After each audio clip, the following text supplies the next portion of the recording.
안녕하십니까? 배팅 부동산 게임 이론으로 보면은 국가가 마피아 아래에 있다. 진행하도록 하겠습니다. 임진왜란 때도 그랬고 지금 또 그렇고 국민들은 각자가 자신의 운명을 개척해야 되는 상황인 것 같습니다. 게임 이론으로 지금 상황을 좀 말씀을 드립니다. 게임 이론, 존 내시 이야기죠. 존 내시가 고안해낸 이론, 게임 이론입니다. 내시 균형, 게임 이론, 죄수 딜레마, 유명하죠. 뷰티풀 마인드라는 영화에서 나온 사람이 존 내시입니다.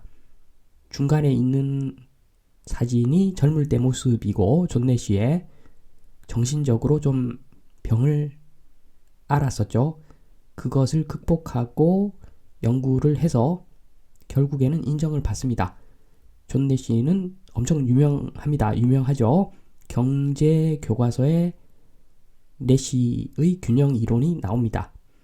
제가 보기에는 부동산에도 요 내용이 들어가야 됩니다. 특히나 부동산을 주식처럼 사고 파는 우리나라에서는 부동산 교과서에 요 존 내시의 게임 이론이 안 들어가면은 말이 안 된다고 저는 개인적으로 봅니다. 설명을 좀 드리면 죄수 딜레마를 좀 응용해 봤습니다. 동네 깡패, 조직이 약한 동네 깡패, 조직원 ABC의 형량 한번 보겠습니다. 둘 다 경찰서 갔습니다. 둘 다 자백을 하면은 5년씩 살아야 되고 감옥에 둘 다 부인을 하면은 1년만 살면 됩니다. 그리고 한 명 자백하고 한 명 부인하면은 자백한 놈만 석방이 됩니다. 부인하면은 부인한 사람은 10년간 살아야 됩니다. 요런 식으로 요런 규칙으로 신문을 하면은 조직원 AB는 동네 깡패 조직원 AB는 둘 다 자백을 할 경우가 99%더라. 그냥 둘 다 부인하면은 1년씩만 살면 되는데 절대 이렇게 안 되더라. 다 자백을 한다는 겁니다. 그래서 5년씩 살고 나오더라. 요게 죄수 딜레마인데 동네 깡패의 조직원이니까 이런 거죠. 그래서 죄수 딜레마는 이 게임을 지금 자백 부인 요 게임을 무한정 한다고 하면은 이 게임을 계속 반복한다고 하면은 둘 다 부인할 확률이 점점 올라갑니다. 그러한 조건이 마피아 조직원 ABC의 형량이라고 보면 됩니다. ABC는 그냥 동네 양아치가 아니라 마피아의 조직원입니다. 마피아, 좋은 집단은 아니지만 조직은 튼실합니다. 그래서 요 마피아 조직원 ABC한테 똑같은 자백 부인 게임을 하면은 거의 대부분 부인 하더라. 1년씩만 살고 나오더라. 왜 이런가? 조직이 다르죠. 마피아 조직이 다릅니다. 동네 양아치 집단하고는. 마피아 행동 강령 보겠습니다. 마피아를 제가 우상화하는 것은 절대 아니고 게임 이론 설명하는 겁니다. 그냥 마피아의 행동 강력은 아주 단순하고 강력합니다. 자백해서 조직원을 위험에 빠뜨리지 않는 이상 우리 마피아가 당신들 자녀 형제까지 평생 먹고 살게 해준다.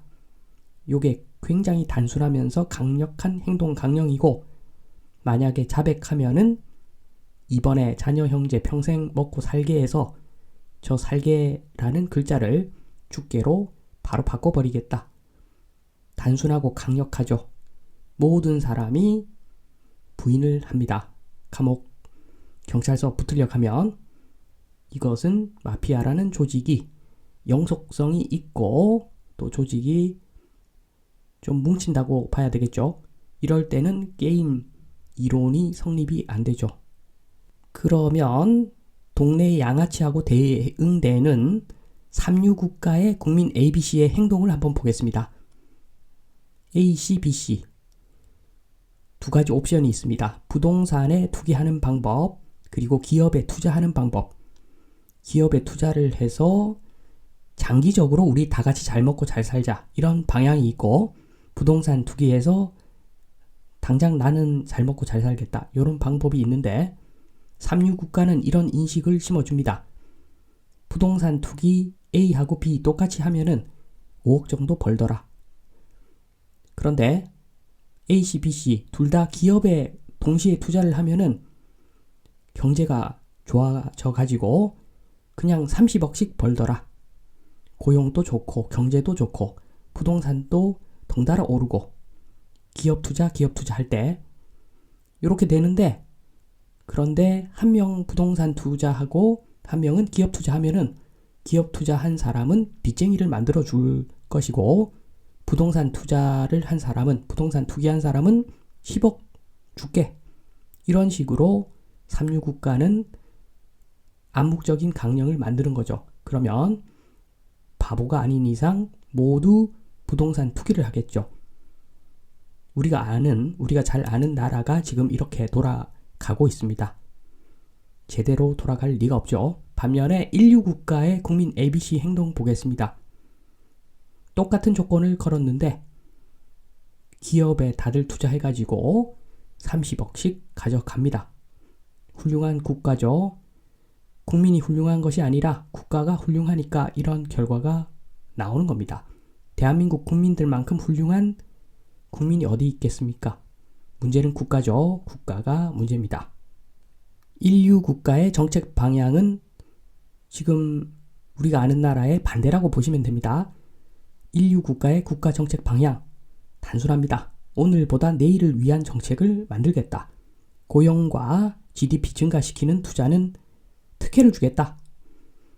이런 부분은 감세 상속세 면제해 주겠다. 그러나 단순하게 부동산 사고 팔아가지고 경제에 이바지하지 않고 번 돈은 감세 상속세를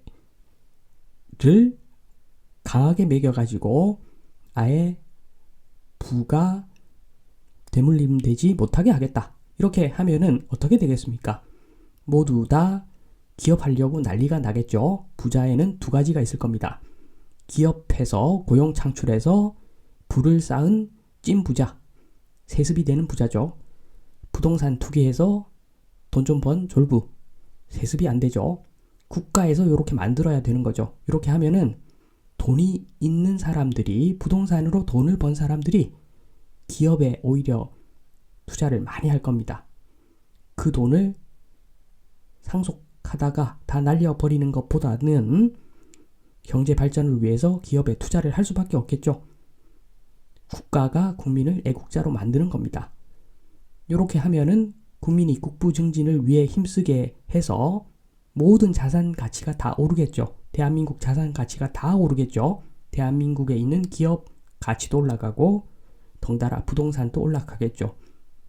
굉장히 건설적이고 공격적인 방향으로 국가가 이렇게 정책을 펴 나가야 되는데, 우리가 아는, 까놓고 말해서 우리나라는 지금 동네 양아치들 행동 강령 비슷하게 강령을 만들어 놔가지고 다들 부동산 투자한다고 정신이 없습니다.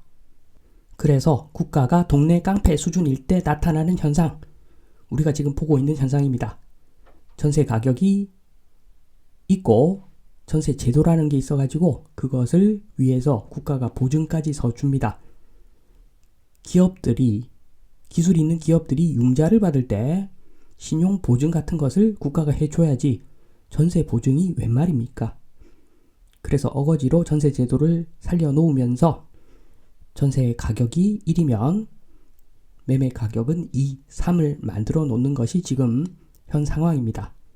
그러니까 그릇의 크기와 물의 양을 증가시켜 가지고 가격을 올라가게 만들어야 되는데 지금 기름만 쳐붓고 있습니다. 여야 할 거 없죠. 정권 바뀌어도 걱정이고 안 바뀌어도 걱정입니다. 여전히 계속 기름만 쳐부을 것이기 때문에 걱정이 되는 거죠. 이래나 저래나 동네 양아치들처럼 국가를 운영한다면 미래가 없는 거죠. 미래가 없습니다. 그러니까 제가 비판 많이 하는 겁니다.